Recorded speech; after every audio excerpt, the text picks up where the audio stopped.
welcome guys. So this video, let's prove this interesting thing. So suppose we have a phi which is a golden ratio, 1 plus square root of phi divided by 2, and the 0, and then we hope to show that 0 to infinity 1 plus x phi to the power phi 1 dx equals to 1. Okay, so before I start, we need a tool, which let me mention. Okay, so hope you guys subscribe to my channel. Right, yeah. So the tool is that that's called beta function. So if you don't know what beta function and gamma function is, then don't worry. I will leave the link below so you guys can check it. And yeah, once you check it, then you can just go back to here and watch the proof.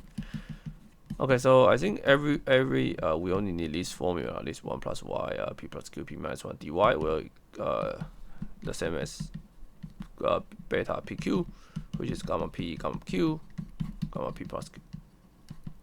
Yeah, so this is the tool that we hope to use.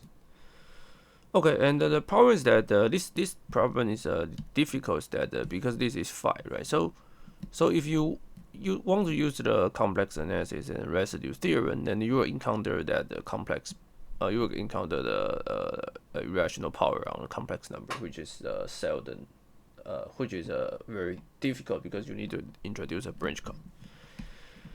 Okay, so that's why we hope to use a standard calculus. Okay, so let's maybe scroll here and write everything down. So our starting point is here, and then remember that the phi has this property.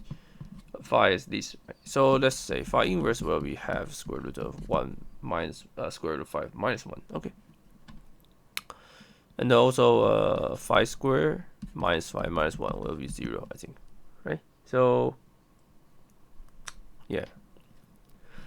Okay, so let's see. So let's say x phi will be y, so you get 0 to infinity 1 plus y phi, and then you need to get dx, right? So x is y over phi, so dx will be y over phi y over phi minus 1, so y over phi y over phi minus 1 dy. Okay, so the key is that we need to get 1 over phi minus 1, right? And this is the old school problem, because you get, if you divide phi, you get phi minus phi inverse. Let's see, right, phi minus phi inverse.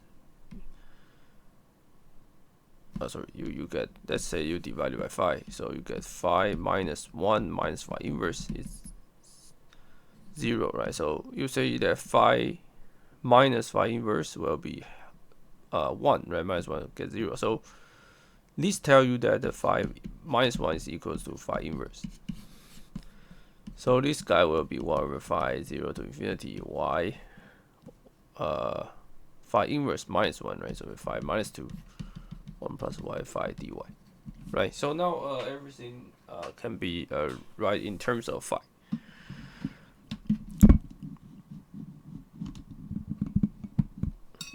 Okay, so now let's see the rules. Okay, so let's see the rules, right? So rules tell you that this is p minus 1, right? So but this is phi minus 2, so let's combine. So p should be phi minus 1, and the second is that the q, right? What's q, right? So this is a phi minus 1 plus q should be equals to phi, right? So q should be 1.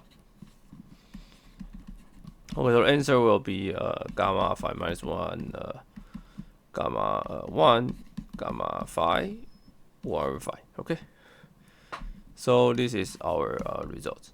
Okay, so this gamma phi minus 1, gamma is 1, right? Phi gamma phi. So the problem is that the problem is that we don't know, right? We don't know gamma phi minus 1, right? Because we cannot do the exact computation. But still, right? But the trick is still the same. You see, now we have there's a fact that gamma n times n will be gamma n plus 1. Okay, so which tell you that this gamma phi minus 1 times phi minus 1 will be gamma phi. So their differentiation, your gamma phi divided by gamma phi minus 1 will be phi minus 1. So actually this term is this term is actually phi times you phi minus 1 times gamma phi minus 1 will be gamma phi. Okay, so gamma phi divided gamma phi minus 1 will be phi minus 1. So you get phi minus 1. Okay, so which is 1 divided by phi squared minus phi. But you see here, right? So got phi squared minus phi, which is 1. So put here. So it's 1 divided by 1, which is 1. Okay, so this is a very amazing results. You use the a lot. You exactly use the properties of the beta function and also the key idea of the golden ratio. Right, so this is a very beautiful proof that it's astonishing that the result will be 1, and you prove it just using the standard beta function. Okay, so actually, if you want to prove this is beta function, then you only need to use a polar coordinate. Right, so actually, you can solve this integration without using any further technique. You can just using calculus. Yeah, so this is the main idea, and I will leave the beta function below. I hope you guys love this video and subscribe.